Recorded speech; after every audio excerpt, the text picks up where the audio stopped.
अगर आपके माइंड में भी कोई अच्छा स्मॉल कैप स्टॉक का नाम है तो उसको कमेंट सेक्शन में जरूर लिखें। और उस वीडियो के कमेंट सेक्शन में सबसे ज्यादा नाम देखने को मिला ट्राइडेंट ग्रुप का। तो इसलिए आज की वीडियो में हम ट्राइडेंट ग्रुप के ऊपर एनालिसिस करेंगे और ये जानने की कोशिश करेंगे कि क्या ट्राइडेंट का शेयर सच में अंडर वैल्यूड है और ट्राइडेंट का बिजनेस क्या है, इसके फंडामेंटल्स कैसे हैं और मार्केट में इस कंपनी के पास कॉम्पिटिटिव एडवांटेजेस क्या है और इस कंपनी के फ्यूचर ग्रोथ प्लान और प्रोस्पेक्ट क्या है एंड फाइनली इस कंपनी में रिस्क क्या है। तो इन सारी चीजों के बारे में आज की वीडियो में हम बात करेंगे, चेक करें। और उसके अलावा आपसे एक रिक्वेस्ट भी है, YouTube में जो भी वीडियो अच्छे हैं या बुरे हैं उसको YouTube एल्गोरिथम उसके ऊपर मिलने वाले लाइक्स के आधार पे तय करता है। तो इसलिए जो हम मेहनत करते हैं वीडियो बनाने के लिए, अगर आप उसके बदले हमें कुछ देना चाहते हैं तो आप वीडियो के ऊपर जो लाइक बटन है इसको प्रेस करके वीडियो को लाइक कर सकते हैं। तो चलिए अभी डिस्कशन को आगे बढ़ाते हैं और सबसे पहले ट्राइडेंट के बारे में एक छोटा सा इंट्रोडक्शन देख लेते हैं। तो ट्राइडेंट लिमिटेड ट्राइडेंट ग्रुप का फ्लैगशिप कंपनी है जिसका वर्थ अराउंड $1 बिलियन तक है और ये company leading integrated home textile manufacturer है और ये दुनिया का largest wheat straw based paper manufacturer है और इस कंपनी का हेडक्वार्टर्स लुधियाना पंजाब में है और इसके अलावा होम टेक्सटाइल प्रोडक्ट्स कैटेगरी में ये इंडिया का one of the largest exporters भी है। तो अगर आप इस कंपनी की बिजनेस की बात करेंगे तो कंपनी के बिजनेस 4 वर्टिकल्स में डिवाइडेड है, जहां पर सबसे पहला वर्टिकल आता है यान का। और ये यान क्या होता है? ये एक तरीके का धागा होता है जिससे कपड़े बनाए जाते हैं। और जब भी हम यान की बात करते हैं तो लोगों को यही लगता है कि एक ही धागा होगा जिससे सारे कपड़े बनाए जाते होंगे, लेकिन ऐसा बिल्कुल भी नहीं है। मार्केट में हजारों तरीके के यान है जिसको अलग अलग तरीके के कपड़े बनाने के लिए इस्तेमाल की जाती है। और ट्राइडेंट भी बहुत अलग अलग तरीके के यान्स बनाता है, जैसे कि 100% कॉटन कंबाइंड यान, special open ended organic cotton yarn, zero twisted यान, सर्टिफाइड कॉटन यान, स्लब यान, कॉम्पैक्ट यान, एयर रिच यान, ऐसे कई तरीके के यान्स हैं जिसको अलग अलग तरीके के कपड़े बनाने वाली इंडस्ट्रीज में इस्तेमाल किया जाता है। क्योंकि इस इंडस्ट्री के रिक्वायरमेंट्स डाइवर्सिफाइड है तो इसीलिए यान प्रोड्यूसर्स को भी ऐसे रिक्वायरमेंट्स को मीट करने के लिए एक डाइवर्सिफाइड यान पोर्टफोलियो रखना पड़ता है। और यूजुअली ये जो यान का बिजनेस है वो टेक्सटाइल का जो सप्लाई चेन पिरामिड है उसके बॉटम में आता है और इसी वजह से इस बिजनेस में मार्जिन्स भी बहुत ही कम होते हैं। जस्ट लाइक अगर आप खाने के तेल की बात करेंगे तो वो 200 रुपए पे बिकता है, लेकिन वही सरसों, सनफ्लावर, ग्राउंडनट जैसे क्रॉप्स के फार्मर्स को बहुत ही कम पैसा मिलता है। और यूजुअली हर एक इंडस्ट्री में ऐसा ही होता है, जो भी सप्लाई चेन के बॉटम में रहता है उनके जो मार्जिन्स होते हैं वो बहुत ही कम होते हैं। और यान बिजनेस के बाद इसका दूसरा बिजनेस आता है होम टेक्सटाइल्स का, जहां पर यह company bath linen, bed linen, comforts, solid and printed sheets, decorative pillows जैसे प्रोडक्ट्स बनाता है। और ये कंपनी जो भी टेक्सटाइल्स प्रोड्यूस करता है इसको ये अलग अलग ब्रांड्स के अंडर बेचता है, जैसे कि NACTA soft, soft comfort, Trident home decor and design, और भी ऐसे इसके कई ब्रांड्स हैं जिसके अंडर ये प्रोडक्ट्स बेचता है। और यूजुअली ये हाई वैल्यू प्रोडक्ट्स होते हैं और ये सप्लाई चेन के ऊपर आते हैं, तो इसीलिए इन प्रोडक्ट्स के ऊपर ट्राइडेंट को हाई मार्जिन भी कमाने का मौका मिलता है। और ट्राइडेंट ये हाई मार्जिन प्रोडक्ट्स में क्यों आया है, इसका भी एक बहुत ही इंटरेस्टिंग स्टोरी है। तो पहले ट्राइडेंट क्या करता था, ये जो रॉ कॉटन होता है उसको प्रोक्योर करता और उसको यान बनाता और यान बना के ये जो टेक्सटाइल कंपनीज होती थी उनको ये बेच देता था। और बाद में ट्राइडेंट ने नोटिस किया कि हमें तो बहुत कम मार्जिन मिलता है, लेकिन ये जो टेक्सटाइल कंपनीज है जिनको हम यान बेचते हैं उनका मार्जिन तो बहुत ज्यादा है। और उसके साथ साथ ये जो टेक्सटाइल कंपनीज है वो इतना ज्यादा ऑर्डर दे रही थी ट्राइडेंट को कि ट्राइडेंट फुलफिल नहीं कर पा रहा था। जिससे मैनेजमेंट को एक बात तो क्लियर हो गया कि ये जो टेक्सटाइल इंडस्ट्री है वहां पर फिनिश्ड प्रोडक्ट्स के लिए बहुत ही ज्यादा डिमांड है। तो इसीलिए ट्राइडेंट ने क्या किया, ट्राइडेंट ने यान से ग्रे फैब्रिक बनाना शुरू कर दिया, जिसको ये फिनिश्ड फैब्रिक्स में प्रोड्यूस करने लगा और इन प्रोडक्ट्स की प्रिंटिंग और डिस्पैचिंग ये खुद ही करने लगा। और इन्हीं प्रोडक्ट्स को ये कंपनी आगे सोफिस्टिकेटेड ऑफरिंग्स और स्ट्रॉन्ग ब्रांड्स के अंदर बेचने लगा। और इस सारे प्रोसेस का एक बहुत बड़ा मार्केट एडवांटेज ये मिला कि ट्राइडेंट लोअर कॉस्ट पे प्रोडक्शन करने लगा, क्योंकि एंड टू एंड यान से लेकर के फिनिश्ड प्रोडक्ट्स तक सब कुछ ट्राइडेंट ही बनाता था और इसलिए कॉस्ट ऑफ प्रोडक्शन कॉम्पिटिटर से बहुत ही कम था। और ये जो ट्राइडेंट की स्ट्रेटेजी थी वो इंटरनेशनल मार्केट यानी फॉरेन मार्केट में एक बहुत बड़ा एडवांटेज साबित हुआ, क्योंकि ये बड़े डिस्काउंट्स पे फॉरेन कस्टमर्स को एक्वायर करने लगे और इन एक्वायर्ड कस्टमर्स में जो एस्टैब्लिश्ड कस्टमर्स बन जाते हैं जिनको ट्राइडेंट की क्वालिटी और प्रोडक्शन कंसिस्टेंसी पे भरोसा आ जाता है, तो उसके बाद इन्हीं कस्टमर से वो मार्जिन्स भी कमा सकते थे, जो कि इस कंपनी का जो एक्सपोर्ट टेक्सटाइल बिजनेस है उसके लिए गेम चेंजर साबित हुआ। और उसके बाद इस कंपनी का नेक्स्ट बिजनेस वर्टिकल आता है पेपर बिजनेस, जहां पर ये कंपनी दुनिया का largest wheat straw based paper manufacturer है और इसका मैन्युफैक्चरिंग प्लांट पंजाब में है। और पेपर बिजनेस में भी कंपनी स्टैंड आउट करता है, क्योंकि पेपर बिजनेस में जो मेजर चैलेंजेस थे इनको कंपनी ने अपने इनोवेटिव सॉल्यूशन से सॉल्व किया है। क्योंकि पेपर इंडस्ट्री का सबसे बड़ा इशू था रॉ मटेरियल सप्लाई, जो कि बहुत ही इनकंसिस्टेंट था। क्योंकि आपको पता ही होगा पेपर जो है वो लकड़ी से बनता है और ये जो वुड होता है, ये जो लकड़ी होता है, वो जंगल में पेड़ काटने से मिलता है और इसलिए गवर्नमेंट ने इसके ऊपर बहुत सारे रिस्ट्रिक्शंस लगा रखे हैं, जैसे कि कौन से टाइम पे पेड़ को काटा जा सकता है और कितना काटा जा सकता है। और इसी प्रॉब्लम के लिए ट्राइडेंट ने एक इनोवेटिव सॉल्यूशन ढूंढा, जहां पर उन्होंने देखा कि पंजाब में ये जो व्हीट फार्मर्स थे, यानी गेहूं का फार्मर्स थे, वो गेहूं का फसल काटने के बाद ये जो व्हीट स्ट्रॉ होता है उसको जला रहे थे। और इसलिए ट्राइडेंट ने सोचा कि ये जो व्हीट स्ट्रॉ जो फार्मर्स जला रहे हैं, जिसको बहुत ही कम कॉस्ट पे प्रोक्योर किया जा सकता है, और इसलिए ट्राइडेंट ने एक ऐसा तरीका बनाया जिससे वो व्हीट स्ट्रॉ को यूज करके पेपर बना सकते थे, जिससे कंपनी ने रॉ मटेरियल का प्रॉब्लम भी सॉल्व कर लिया और इसके साथ साथ कंपनी का ESG रेटिंग भी इंप्रूव हो गया, क्योंकि ना बल्कि ये पेड़ और जंगल को बचा रहे थे, बल्कि ये जो व्हीट स्ट्रॉ जलाने से पोल्यूशन होती है उसको भी कंट्रोल करने के लिए इनका इनोवेशन कंट्रीब्यूट करने लगा। और कंपनी जो भी पेपर प्रोड्यूस करता है, ये इसको अपने खुद के ब्रांड के अंडर बेचता है, जैसे कि royal touch, spectra, my choice, natural and spectra bond. और उसके बाद कंपनी का नेक्स्ट बिजनेस वर्टिकल आता है केमिकल्स एंड कैप्टिव पावर का, जहां पर ये company battery grade sulphuric acid produce करता है और ये नॉर्थ इंडिया का largest battery grade sulphuric acid manufacturer भी है।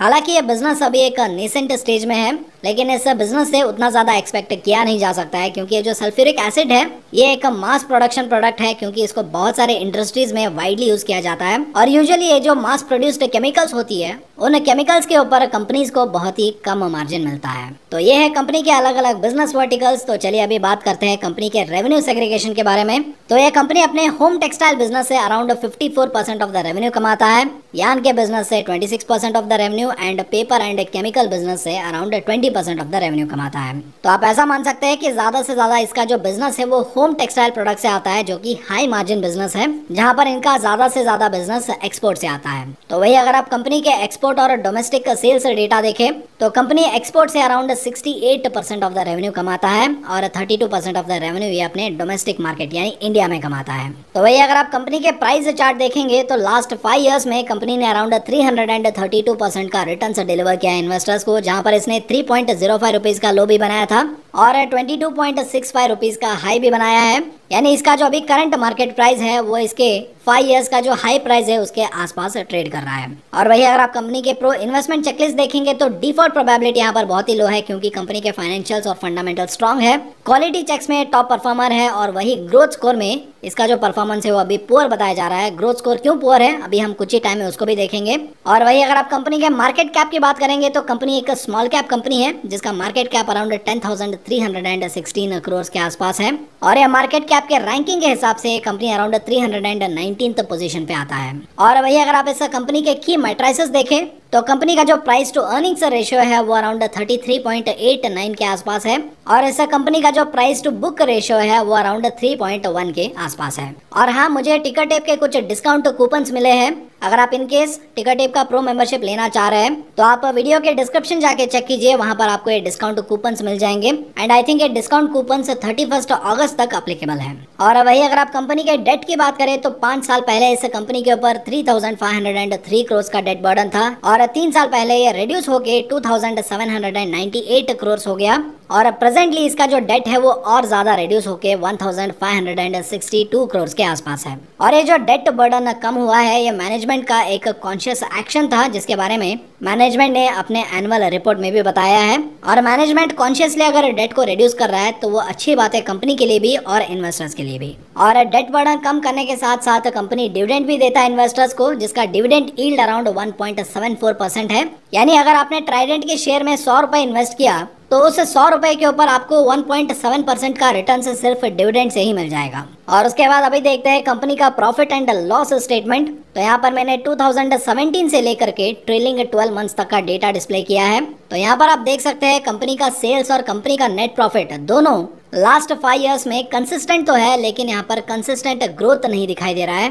हालांकि अगर आप 2000 और 2021 की बात करेंगे तो उस टाइम कोरोना की वजह से टेक्सटाइल इंडस्ट्री बहुत ही बुरी तरीके से इम्पैक्टेड था। तो अगर आप उसको एज ए एक्सेप्शन मानेंगे तो कंपनी का जो ट्रेलिंग 12 मंथ्स का जो सेल्स है और नेट प्रॉफिट है वो 2019 के कंपैरिजन से ज्यादा है। हालांकि इसका जो ट्रेलिंग 12 मंथ्स का जो नेट प्रॉफिट है उसमें हमें एक बहुत बड़ा ग्रोथ भी देखने को मिला है, जहां पर कंपनी का नेट प्रॉफिट अराउंड 501 करोड़ के आसपास है। और अभी ये जो अगले 2 साल है वो कंपनी के लिए बहुत ही ज्यादा क्रिटिकल रहेगा, क्योंकि अगर कंपनी नेट प्रॉफिट और सेल्स में ग्रोथ दिखा पाएगा और अपना जो ग्रोथ ट्रैजेक्टरी है उसको फिर से करेक्ट कर पाएगा, तो उसके बाद कंपनी का जो वैल्यूएशन है वो भी यहाँ पर करेक्ट हो सकता है और ज्यादा हो सकता है। क्योंकि स्टॉक मार्केट में ये जो पी रेशियो होता है वो डायरेक्टली प्रोपोर्शनल होता है कंपनी के ग्रोथ के साथ। हालांकि और भी अदर पैरामीटर्स है, लेकिन ग्रोथ वहां पर एक बहुत ही इंपॉर्टेंट पैरामीटर प्ले करता है। जितना ज्यादा ग्रोथ होगा उतना ही ज्यादा कंपनी का वैल्यूएशन और कंपनी का पी रेशियो होगा। तो इसलिए अगले 2 साल जो आने वाले हैं कंपनी के लिए और ट्राइडेंट इन्वेस्टर्स के लिए वो बहुत ही ज्यादा इंपॉर्टेंट होने वाला है। तो चलिए अभी कंपनी में जो रिस्क है और कंपनी में जो स्ट्रेंथ है उन दोनों के बारे में बात करते हैं। तो चलिए सबसे पहले रिस्क के बारे में बात करते हैं।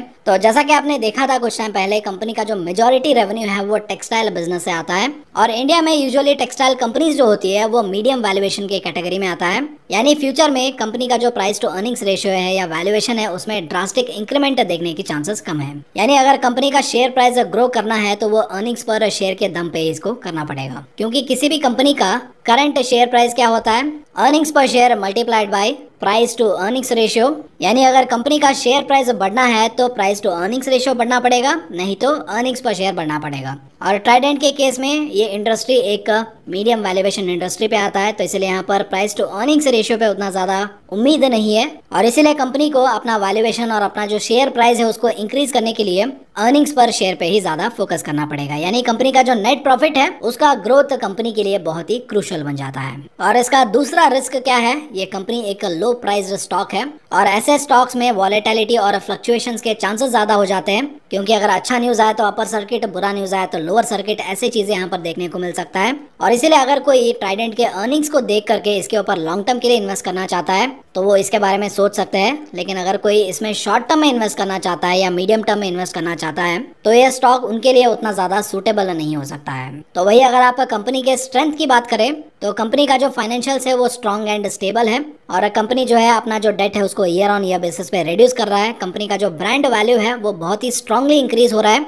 और इसको मैंने रिसेंटली एक्सपीरियंस भी किया है। क्योंकि मैं रिसेंटली बेडशीट्स और पिलो कवर्स खरीदने के लिए एक दुकान गया था जहां पर मुझे ट्राइडेंट का लोगो दिखा और आपने भी ये एक्सपीरियंस किया होगा। नॉर्मल लोगों को दुकानों में प्रोडक्ट्स दिखते हैं लेकिन इन्वेस्टर्स को दुकानों में ब्रांड्स और कंपनीज दिखते हैं जो स्टॉक मार्केट में ट्रेड करते हैं। और उसी रीजन की वजह से मैंने ट्राइडेंट को भी तुरंत पहचान लिया। और यूजुअली मेरा हैबिट है कि जब भी मैं शॉपिंग जाता हूँ तो यूजुअली ये जो दुकानदार और डिस्ट्रीब्यूटर होते हैं मैं उनसे अक्सर ये पूछता हूँ कि आपके दुकान में कौन से प्रोडक्ट ज़्यादा बिकते हैं, कम बिकते हैं, आपको कौन से प्रोडक्ट पे ज़्यादा मार्जिन मिलता है, कम मार्जिन मिलता है। तो ऐसे सवाल पूछता हूँ और इसके 3 एडवांटेज है। पहला तो मतलब आपके दोस्त बन जाते हैं बहुत सारे। दूसरा एडवांटेज है मार्केट में आपका नेटवर्क बन जाता है, जिससे अगर कल आप कोई और कंपनी के बारे में रिसर्च कर रहे हैं तो आप डायरेक्टली अपने नेटवर्क से पता लगा सकते हैं कि वो कंपनी अपने डिस्ट्रीब्यूटर्स को कितना मार्जिन देता है और डिस्ट्रीब्यूटर्स इस ब्रांड को या इस कंपनी को कितना ज्यादा ट्रस्ट करते हैं। और ऐसे बात करने से तीसरा एडवांटेज ये मिल जाता है कि आपकी शॉपिंग भी हो जाती है और शॉपिंग के साथ साथ प्रोडक्ट और कंपनी का मार्केट रिसर्च भी हो जाता है।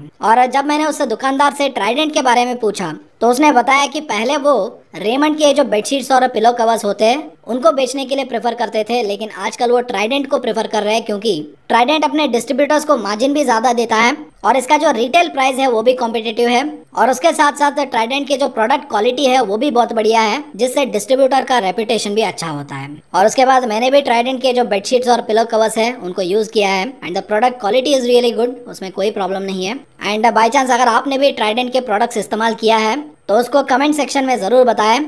और उसके साथ साथ अगर आपके शहर में भी ट्राइडेंट का ब्रांड फेमस हो रहा है तो उसको भी कमेंट सेक्शन में जरूर लिखें। तो एज अ कंक्लूजन अगर आप देखें तो ट्राइडेंट अभी अंडर वैल्यूड स्टॉक तो डेफिनेटली नहीं है, क्योंकि कंपनी का जो प्राइस टू अर्निंग्स रेशियो है वो इसको क्लियरली बता रहा है। और अगर कोई इस कंपनी में इन्वेस्ट करना चाहता है सबसे पहला बात आपको अर्निंग्स से ट्रैक करना पड़ेगा, यानी company year on year basis पे अपने अर्निंग्स को इंक्रीज कर पा रहा है या नहीं कर पा रहा है, आपको वो ट्रैक करना पड़ेगा। क्योंकि यहाँ पर कंपनी का प्राइस इंक्रीज होगा या नहीं होगा वो उसका अर्निंग्स पर शेयर ही यहाँ पर डिसाइड करेगा। क्योंकि यहाँ पर टेक्सटाइल कंपनी से हायर वैल्यूएशन की एक्सपेक्टेशन नहीं कर सकते, तो इसीलिए इन्वेस्टर्स का ट्रैकेबल पैरामीटर होगा अर्निंग्स पर शेयर। और इन्वेस्ट करने का दूसरा कंडीशन है अगर आपके पास पेशेंस और टाइम है तभी ऐसे स्टॉक्स को चुने, क्योंकि अभी कंपनी का जो एक्सपेंशन प्लान है वो रातों रात रिजल्ट्स बेयर नहीं करेगा। क्योंकि ऐसे प्लान्स फाइनेंशियल नंबर्स में रिफ्लेक्ट होने के लिए थोड़ा समय लगता है, थोड़ा टाइम लगता है। तो इसीलिए अगर आपके पास वेट करने के लिए टाइम है और पेशेंस है तभी ऐसे स्टॉक को चुने। And as a final question, अगर आप ऐसे स्टॉक्स में इन्वेस्ट करने के बारे में सोच रहे हैं